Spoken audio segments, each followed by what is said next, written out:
half of the year 1966 marked the 5th anniversary of several key events in the manned spaceflight program.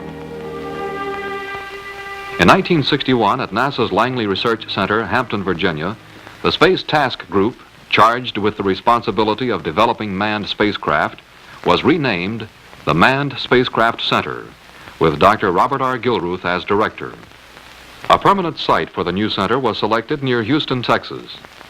This is a 1961 view of the 1,620-acre site on the edge of Clear Lake.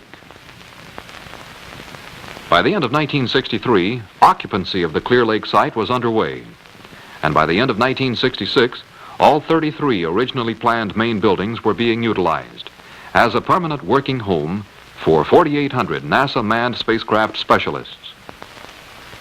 Comparing spaceflight missions 5 years before, in 1961, America's heaviest orbiting payload weighed 3,000 pounds.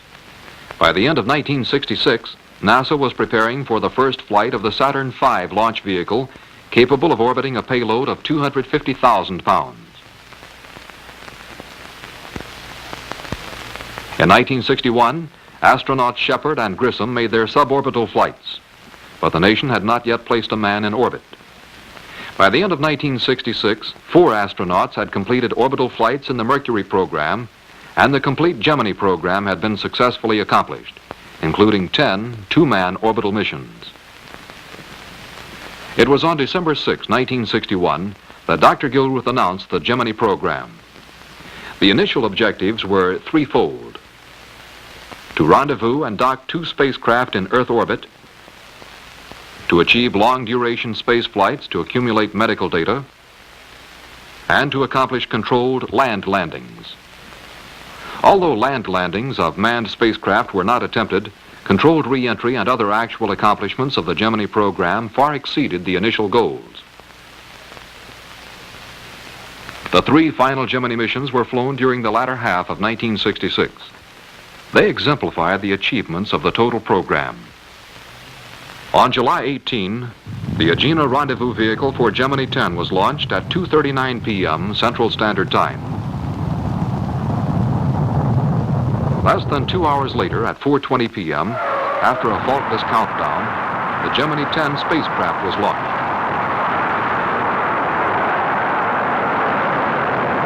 At 4 hours, 26 minutes after liftoff, astronauts Young and Collins had made visual contact with the Agena. 84 minutes later, the 2 vehicles were docked.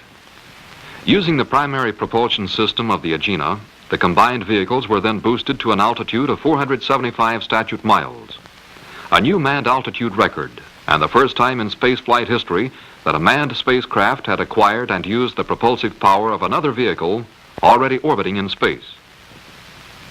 But there was more to come. The Agena from Gemini 8 was still orbiting in space. After its first mission, its main engine had been fired by ground command to boost it to the higher altitude. The next day, Gemini 10 also rendezvoused with that Agena. Another space first was achieved when astronaut Collins left his spacecraft to retrieve a micrometeoroid experiments package from the Agena. This he was able to do despite the fact that an attack of eye irritation had cut short his stand-up EVA the day before. At splashdown about 3:06 p.m. July 21, the Gemini 10 mission had made history as the first mission to achieve in one flight all of the enlarged goals of the Gemini program: rendezvous, docking, combined vehicle maneuvering, extravehicular activity, and controlled re-entry. But more space firsts remained for Gemini 11, which was launched on the morning of September 12.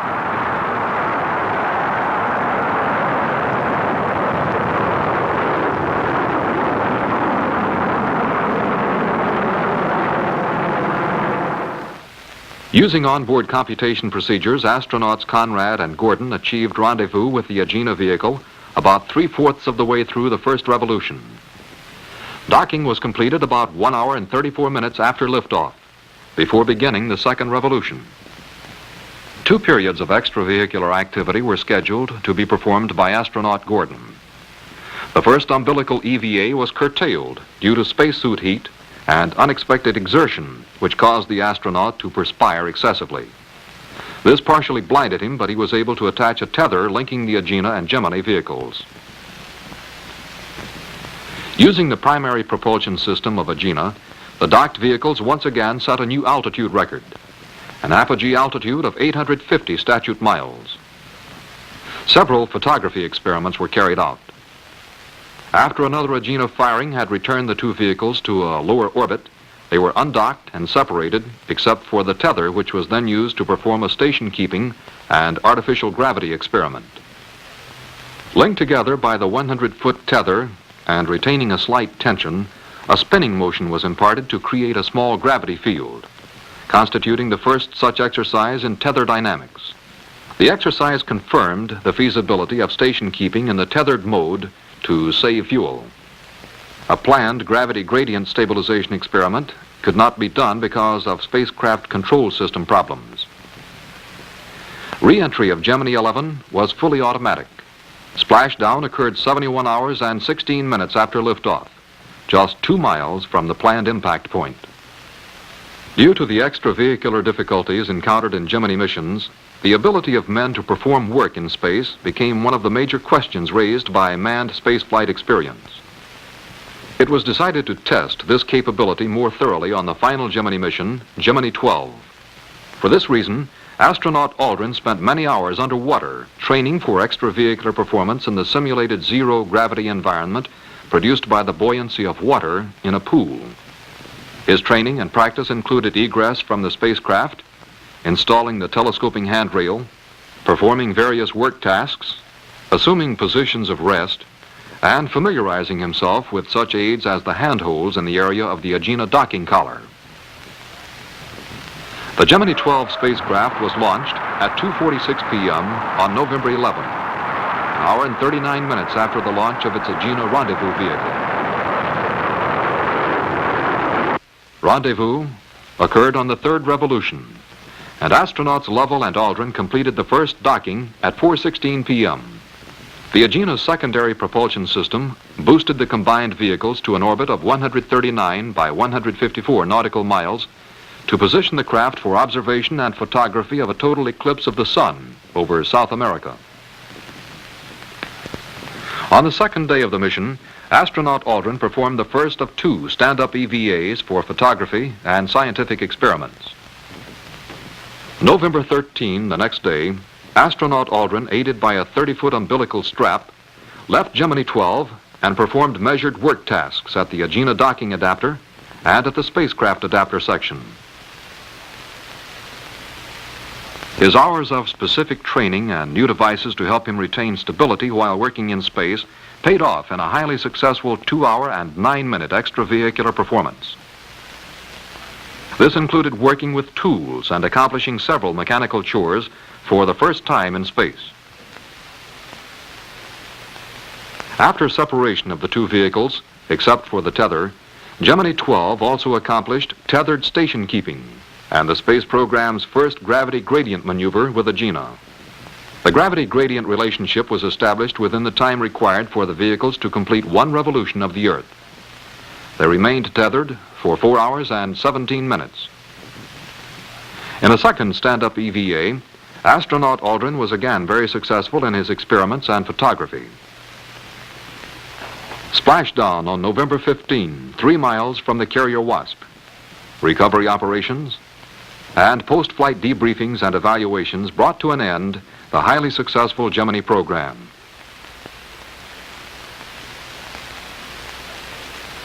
Throughout the Manned Spacecraft Center for many months, the bulk of activity had centered around the Apollo spacecraft and crews.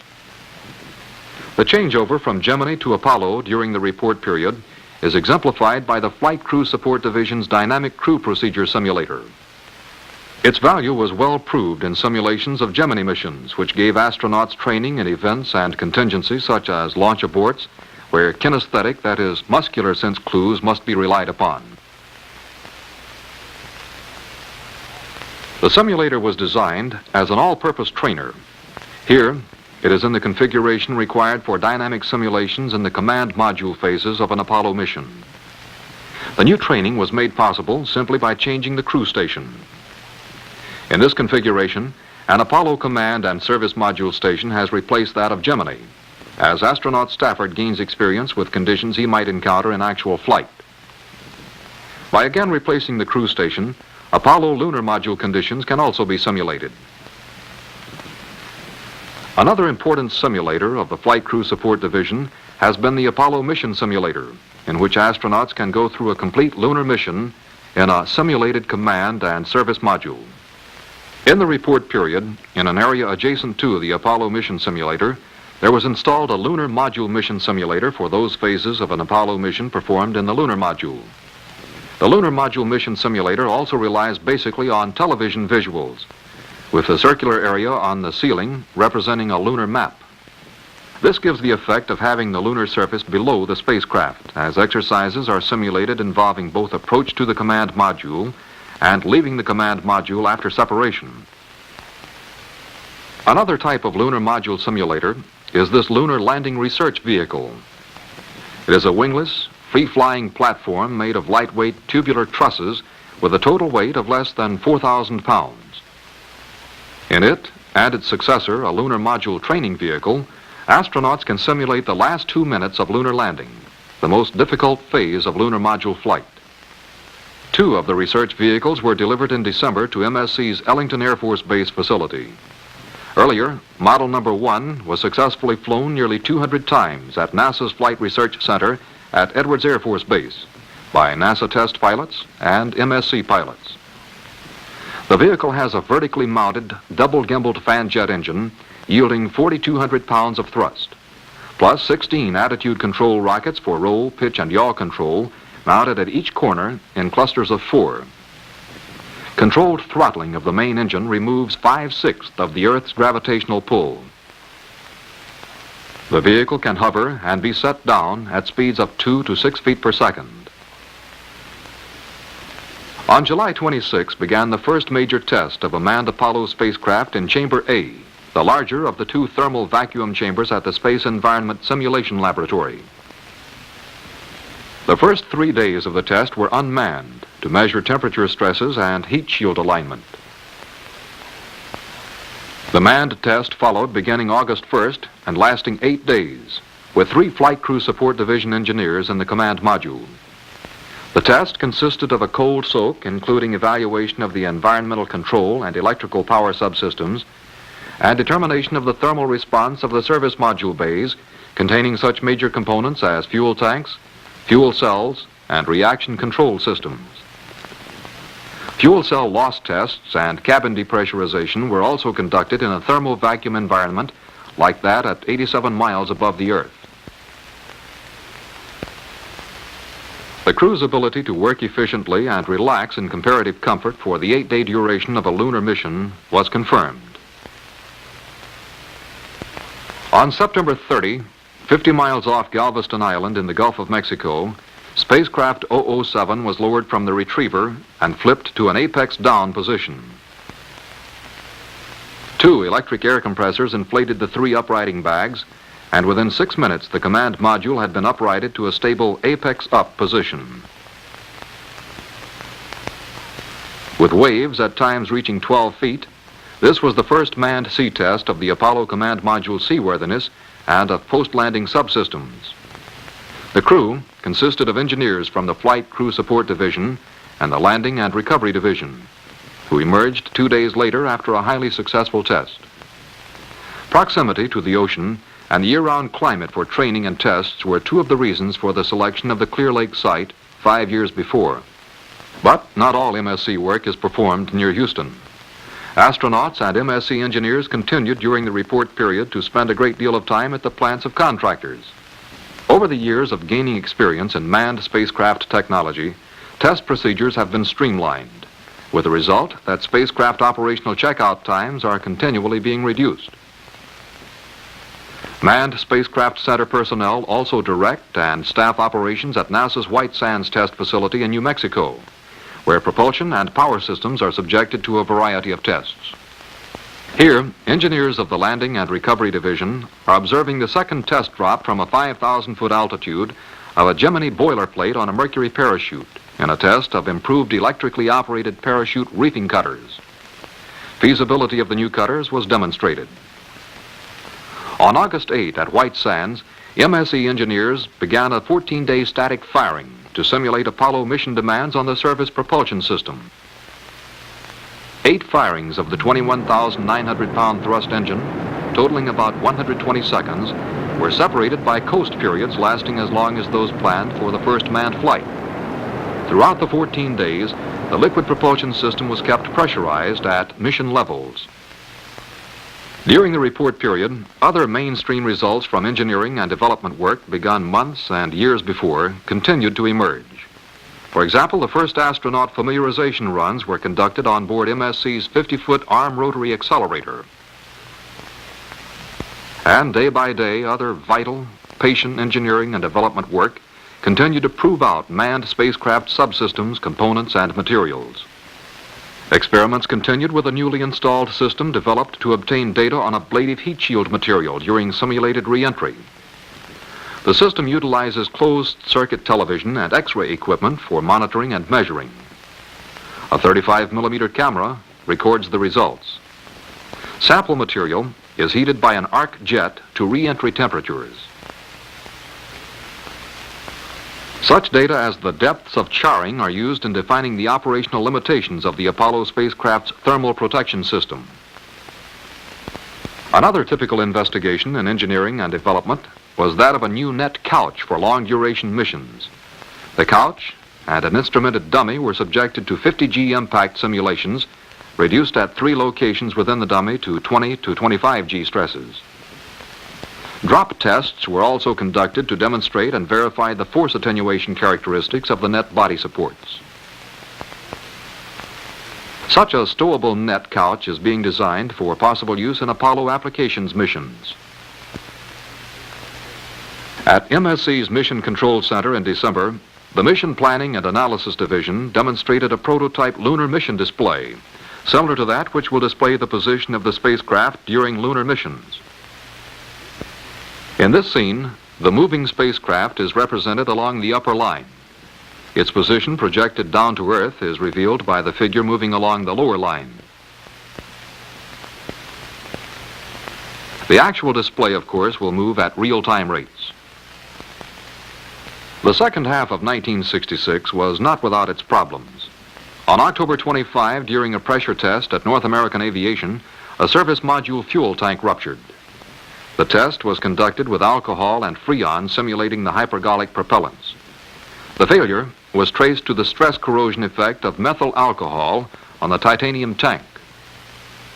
Problems were also encountered in the Apollo environmental control system. Late in October, the porous nickel filter plates of a water boiler type of heat exchanger caused clogging, which reduced flow and cooling efficiency. Cooling is effected by circulating a water glycol solution through the spacecraft and evaporating the heat by means of radiators, supplemented in peak periods with the heat exchanger.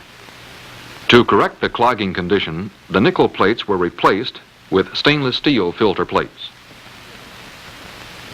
In October, a second manned test of ground test of spacecraft 008 was conducted in Chamber A with astronauts Givens and Kerwin and technologist Gagliano, beginning October 26 and lasting for 6 days. Environmental control system performance was tested with spacecraft subsystems in modes representative of those planned for the first manned Apollo flight. With 550 NASA and contractor employees involved in round-the-clock support of the test, all objectives were met. Late in October, the decision was made to go ahead with the first manned Apollo flight. It would be an open-ended Earth orbital mission lasting up to 14 days.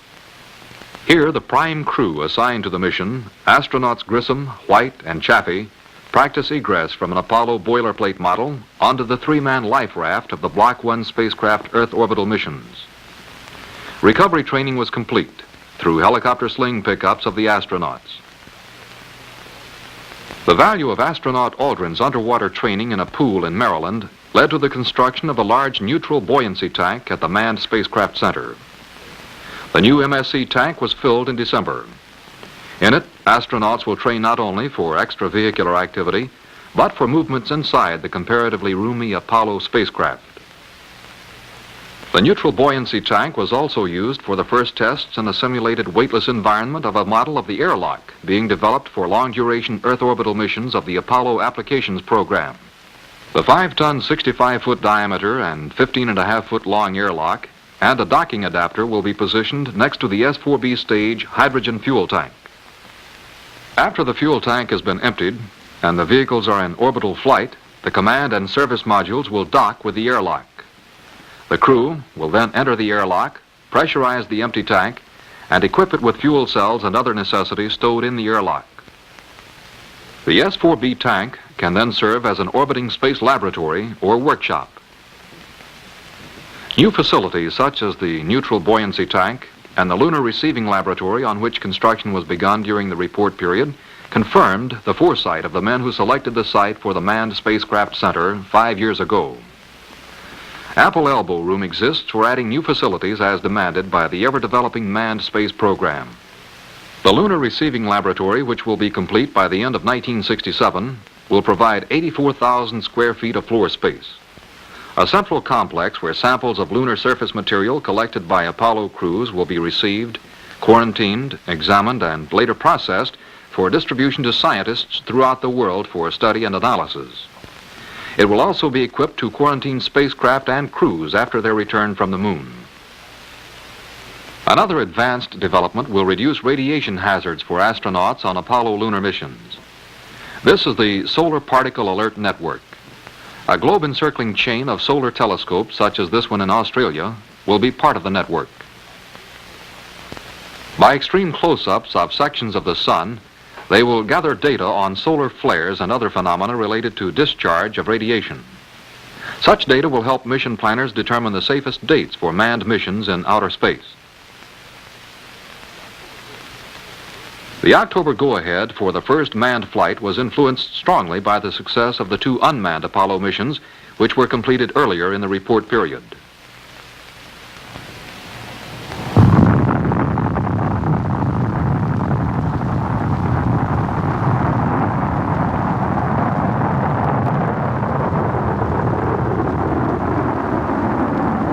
The first of these was launched on July 5.